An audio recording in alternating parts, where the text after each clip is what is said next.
Nadamay pa si Russell Westbrook sa free agency ni LeBron dahil base kay Sham nagsimula di umanong magkaroon ng issue si LeBron at Lakers nung si Russell Westbrook matrade papuntang LA noong 2021-22 season. Pinagbigyan yung gusto ni Edith ni LeBron na kunin si Westbrook kumpara sa gusto ng management na si Buddy Hield. Pero hindi naman malinaw kung bakit doon nagsimula na magkaroon talaga ng lamat yung relationship ni LeBron at Lakers.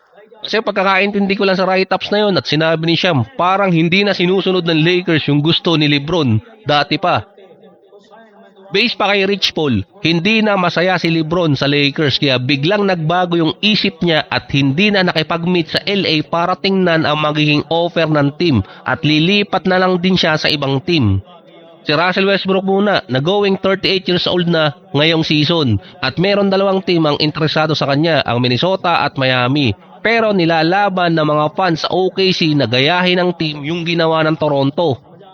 Si Kyle Lowry pipirma ng one-day contract para sa kanyang retirement kasi bumalik na rin doon si Kawhi. Ang OKC naman nagsimula na ang kanilang title run at pagiging contender nung tinrade nila si Russell Westbrook noong 2019 off-season.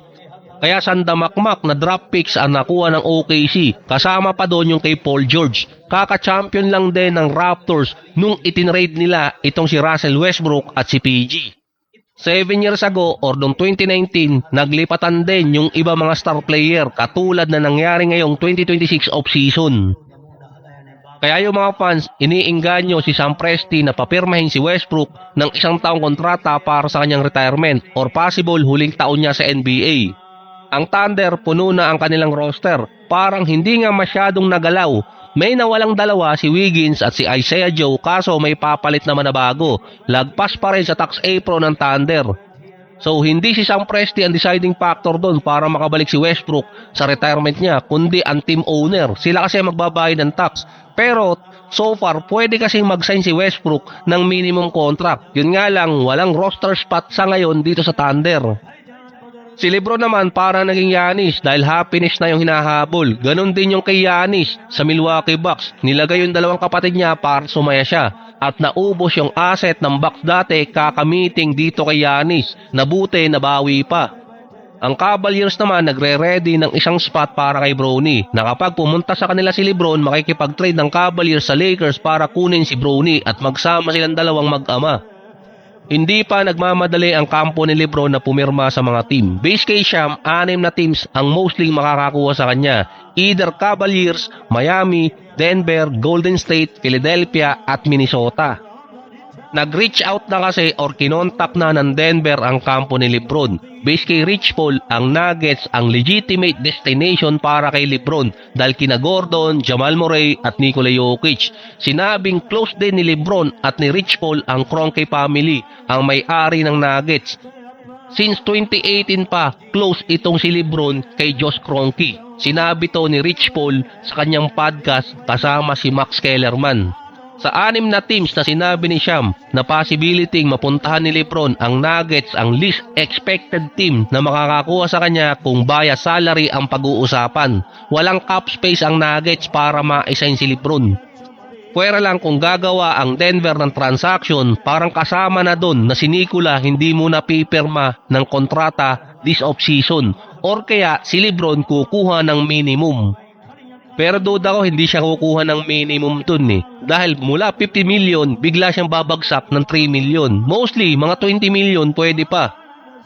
Dahil merong rule ang pumipigil kay LeBron na mapunta agad sa Denver Nuggets. Kaya nga sabi ni Rich Paul, kailangan muna nila na magbawas ng player or gumawa ng transaction. Lagpas kasi sa first tax apron yung Denver. Base din kay Rich Paul, mas okay na i-trade ng Nuggets si Christian Braun kumpara dito kay Cam Johnson. Pero kung titingnan sa stats, mas okay i-trade si Cam Johnson kesa kay Braun dahil leader ng pass break ng Nuggets si Braun. Pero kung titingnan kasi sa contract, mas mahaba pa yung kontrata ni Christian Braun na aabutin pa until 2031 kumpara kay Cam Johnson na until this year na lang or next season na lang, expiring contract kasi siya. Kaya so far, hanggat hindi pa nakakagawa ng transaction ang Denver para makagawa ng cap space, least expected na pupunta ng Nuggets si LeBron. At ang pinaka-chance talaga ng Nuggets nun kung pipirma itong si Lebron ng minimum contract. Napakalaki ng ibinaba ng kontrata ni Lebron nun kahit sabihin pang nasa 40 plus na siya. Based pa kay Rich Paul, oras na ibinalik si Peyton Watson sa Nuggets, magiging deciding factor yon kay Lebron at kay Rich Paul na piliin ng Denver. Pero same problem pa rin, walang cap space ang Nuggets para isign si Lebron ng above minimum. Nung tiningnan ko din ang cap space ng Nuggets, lagpas sila ng mahigit 7 million sa kanilang first tax apron. May rule doon na hindi sila makakapag-sign ng player kung ang kontrata niya nung nakaraan ay lagpas 15 million pataas. Based din kay Sham, kasama kasi ang Minnesota na pwedeng landing spot ni Lebron. Via contract, mas may chance ang Minnesota kumpara sa Denver Nuggets dahil hindi pa sila lagpas sa first tax apron. By July 7, dun kasi ma-execute ang mga trade na ginawa ng Minnesota at mga signee.